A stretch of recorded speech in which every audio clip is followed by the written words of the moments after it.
technique. You won't find a better one around. Interesting. Can you see the ones with this knife? Pop quiz time. Which two were done with the knife before it broke? Alright, let's see. Cheesy.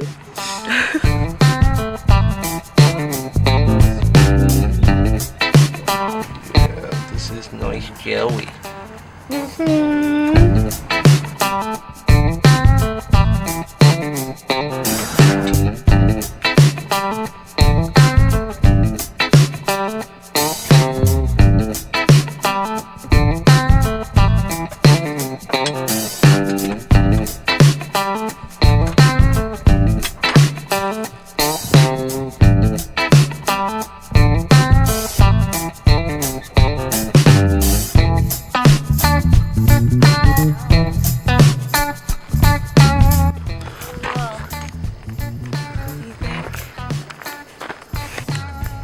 Is that?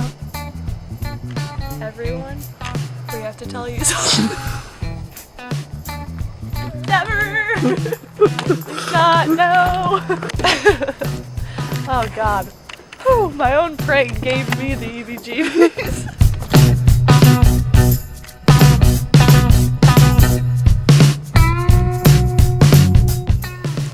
Let the booger war begin.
You're coming in? Holy!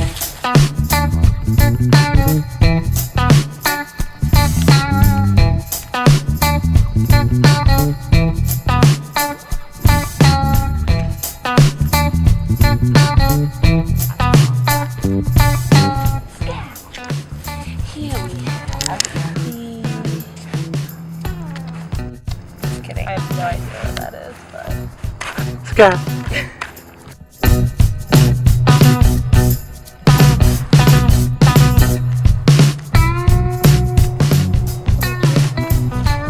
Vikings.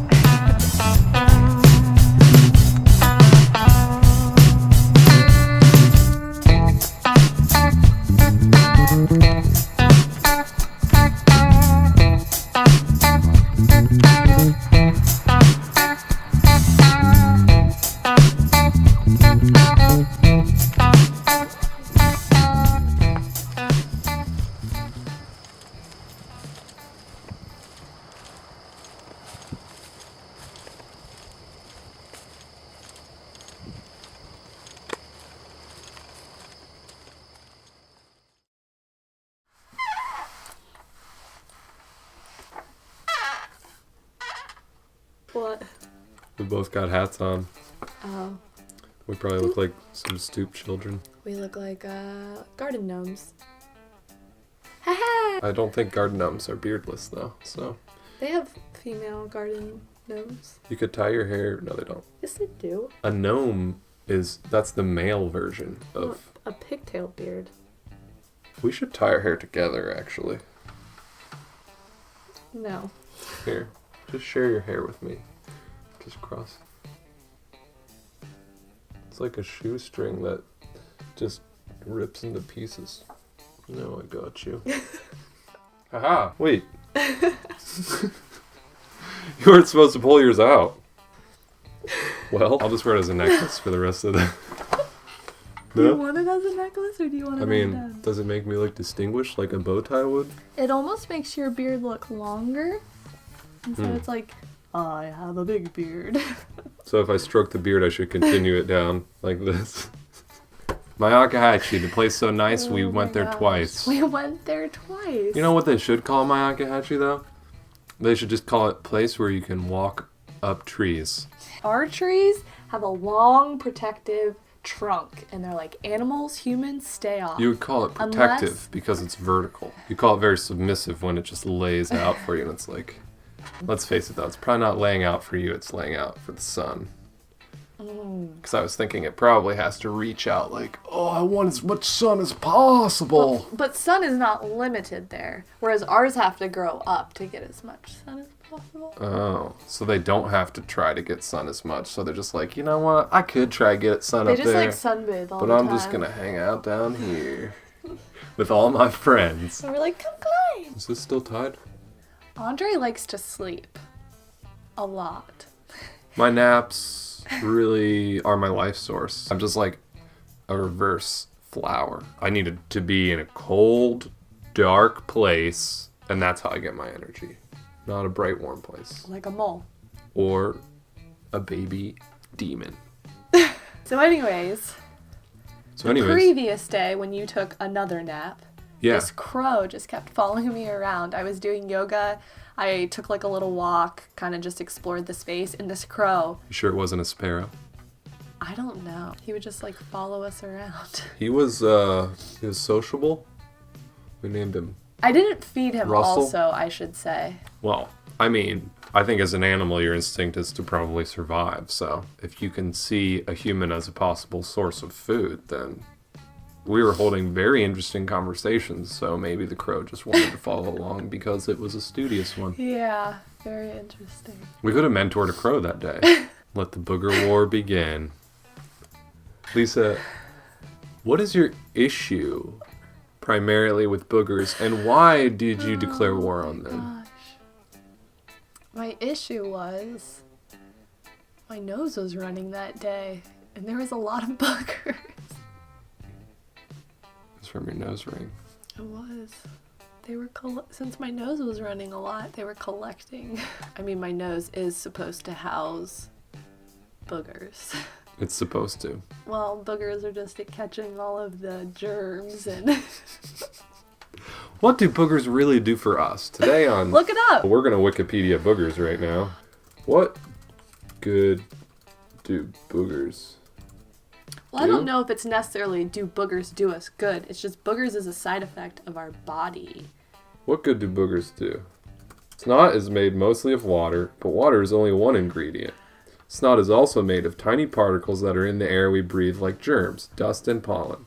When air debris gets trapped in your tiny little nose hairs, it mixes with snot or mucus, and from there can become a booger. Is it good to eat your boogers? No, we can stop. You can Google it, though, if you really want to find out more. So, there was lots of... That makes sense. There was lots of pollen. It was warm. It's going up into my nose. Yeah. Sometimes... And the booger war began. If you're really hungry, your body will produce salty treats in your nostrils. Oh, no, let's not give that picture. No, doesn't. It's definitely not what happens. I'm not saying it's never happened. I'm just saying let's not paint that picture. I'm just saying when you were 6 years old and you were out building a snowman and you started getting a little cold, and then you had this thing on you in the little, what is this part of your nose called? This little divot. This little part of. Or this middle part or something. Oh, it's not your nose. It's in between your nose and your mouth. Lip. No, this little crevice. I know. It's not your lip. I mean, it's like the top part of your lip. But it's like a specific little crevice part. I don't know what it's called. No, not right now. Okay. Dude, speaking of booger wars, after like last night's Babysitters Club. You boogin'? No, not me, the kids. Oh. You know, they just like... Well, they produce just as many boogers as a normal human being, but have to keep it in such a tiny nose. You're right. They just gotta squeeze it out and eat it. It's like the Gogurt. You just go... No, why are we doing... You keep bringing up boogers.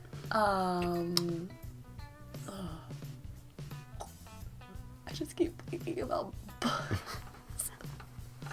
boogers on the brain. No, something else. You know what I always do when I have boogers on the brain? I know something I wanted to talk about. For anyone who is concerned with our health and only consuming peanut butter and jelly sandwiches.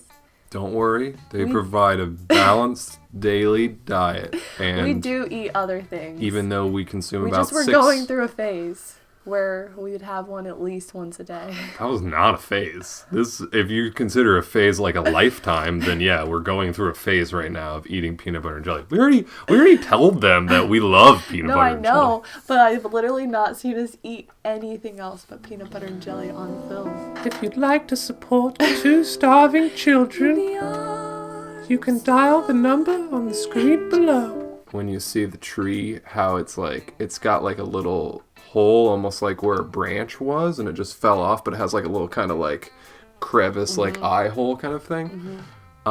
It's a well-known fact that if you take a peanut butter and jelly sandwich and it was almost like the initial floppy disk, and if you insert that in, the tree consumes it, and then its branches, as if magic, almost unfold.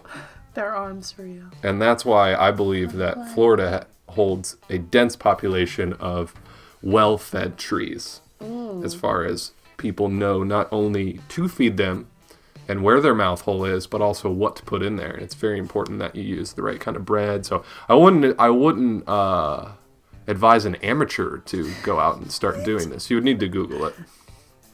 Just Google. Google. Yeah. Myakkahatchee. What else is there to say about Myakkahatchee? Clearly, if you've been paying attention to what we've been saying, you haven't even been paying attention to anything really, because we haven't been saying much. But that's just because we went to Myakkahatchee 2 days in a row. We just hung out. The Myakkas and the Hatchies. Ha. Ha. Cheese. No, you gotta make it like a... Myakkahatchee. Myakkahatchee. Come to Myakkahatchee. Seriously, come. We get commission on every park ticket that's sold there. Did it cost money to get in there? It was free. So we might know what's going on next week. What? A soothsayer, you say? Continue. We're going a little bit further south. Pop quiz time. Do you know what's at the very southern tip of Florida? If so, then you know where we're going next week. And if not... Well, it's not the very southern tip. Google it. Jeez. It's the very southern tip. We're going to the tip. Actually, we're going to the very edge of the earth. We're going to the edge. That's right. Seeing dinosaurs. A lot of dinosaurs. We're going to go so far into the edge of the earth that we're going to go back in time. You're not going to want to miss next week's episode. There's going to be avalanches, extinctions, that lots of... It's like James Cameron's going to he's helping us with the next one. It's gonna be keyword. It's like. It's like. Oh, I thought that would have done more. Hold on, I got another one. And then you just.